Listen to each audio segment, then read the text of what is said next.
Thank you for watching WISD TV, the Waco City Cable Channel, and for listening on KWBU FM. My name is Dale Caffey. I'm at the Animal Birth Control Clinic, and I'm with Executive Director Carrie Keel. And Waco ISD is all about education, particularly from the hours of 8 a.m. to 3:30 p.m., but also when the children go home. Many of our children, Carrie, have pets.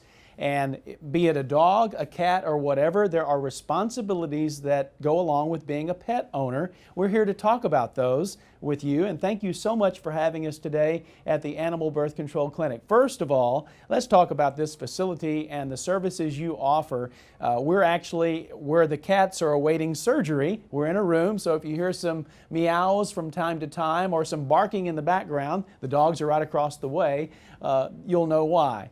But let's talk about this facility and what you do here. Well, we're located at 3238 Clay Avenue, and we are here to help people take care of their pets. Just the basic responsibilities, really just preventive pet care like vaccines and spay and neuter. And that's a lot of responsibility, not only to make sure that that animal is healthy, but to keep our city safe. It is. It's a safety and health issue for humans as well. Yes.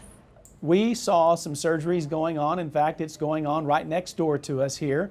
Talk about who you employ here and how busy you are from day to day. We happen to be here on a Wednesday, and you're quite busy today. So talk about your daily activities. Well, we want to maximize the services to the public, and so we provide wellness visits for vaccines for dogs and cats. That happens in the front of the building, and then here in the back of the building we do spays and neuters. And last month we averaged 42 spays and neuters per day, and that has grown a lot over the years. So yeah, our veterinary technicians, they do this wonderful dance and care for the animals and give them their services, and then our veterinarian comes in and actually does the surgery. That's right. You have several vet techs who assist a veterinarian. They're actually prepping the animals. And your veterinarian he's nonstop. He goes from one table to another, a very busy operation. Let's talk about the importance of what we're talking about, obviously, spaying and neutering.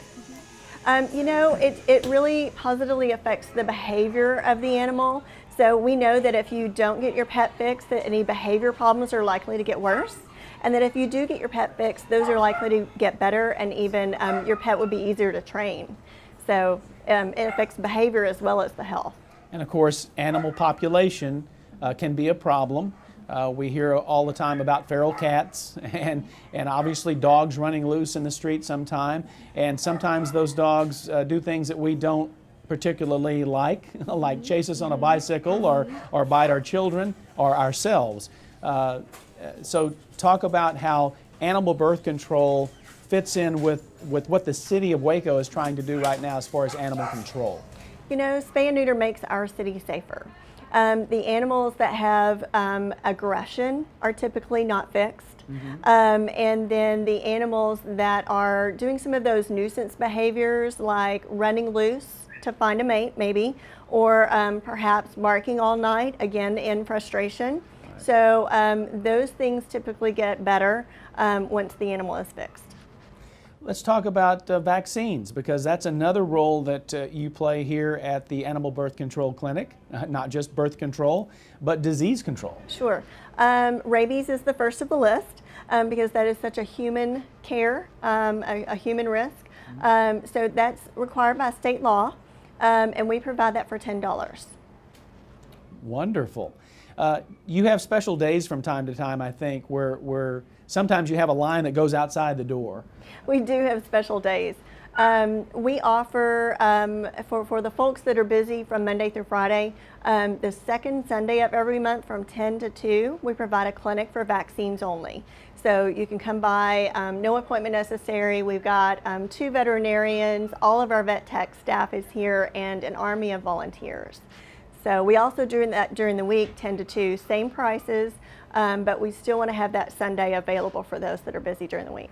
Let's send a message to children right now who have that dog or cat And you know that they always ask mom, oh, can I have that little puppy? Can I have that little kitty? Sometimes not realizing that it's a long-term project and long-term care. Yeah. So if you had a message that you could send to our students right now at Waco ISD, what would it be? You know, it is a commitment. Pets typically should live anywhere from 10 to 18 years, sometimes more, and that's a living creature. Mm-hmm. And if we take on that responsibility in an impulse moment, we need to think about that rather than as an impulse moment, but really as a lifelong commitment to that particular creature. So we can help with that commitment financially with the services that we provide here. And when you take care of those services on a preventive way, it's less expensive on the other side because they're less likely to get sick, they're less likely to get hit by a car, etc. And you pointed out something there. A pet will live anywhere from 10 to 18 years. And they're not a puppy or a kitty very long. And all of a sudden that cuteness and that newness wears off. And it's important for children and parents, for that matter, to know the long term. Sure, it is. It is a serious commitment. That kitten young stage and that puppy young stage only lasts for a few months. And so we need to remember that they're going to become more of a sedate adult animal, hopefully. And we want them as a family member. So that's part of the whole process.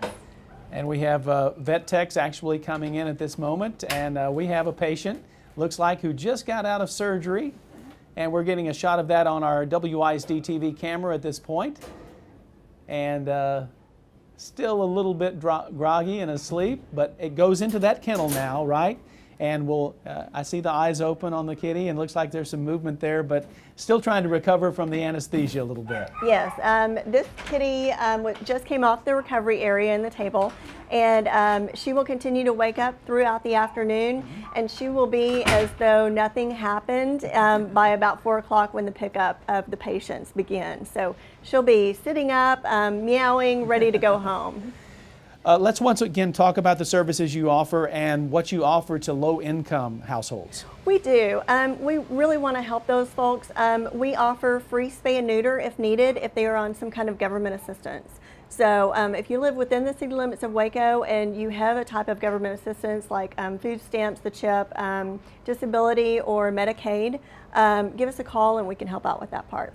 Let's talk a little bit about the city of Waco and some new ordinances that have gone into effect. Yeah, there's kind of a package of ordinances, and the details are on the Waco, Texas website. But in general, we've got a tethering ordinance that if you can't leave your dog tied out without basic needs, food, water, shelter, and enough room to move around. Mm-hmm. So the specifics, again, are on the website of that.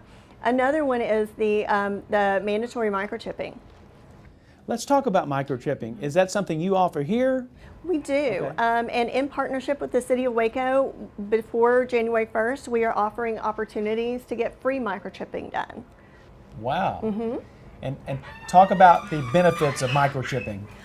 You know, if your pet is lost, and that happens often, you would hope that it would never happen to your pet, but the statistics are that it does happen. You would want to get that pet back. So a microchip is a tiny little rice-sized implant put between the shoulder blades of the dog or cat, and it's got data in there, not tracking data, but for someone that finds your pet, they can scan and find that information, that number, and be able to get that pet back to you. So it's really got a lot of great benefits to it. And one of the most popular things right now in Waco is the farmers market. And recently, even the farmers market has put down some restrictions regarding pets. Yes, they want to have pets out there, but they want people to be safe and the pets to be safe, so they want them on a leash. Very good. It's pretty simple. Very good. Any other messages that we need to get out to our parents or our students at Waco ISD or the greater Waco community? Of course, we have listeners on KWBU. We appreciate them. The Waco City Cable Channel is also showing this video, as is WISD TV. So some final thoughts, please. You know, if you're having questions about your pet's health or something full service related, go ahead and contact your full service veterinarian. But if you want to prevent a lot of those problems, come see us first. A lot of what we do prevents so many problems. Well, it has been fascinating being here today and watching your operation. It's quite an operation.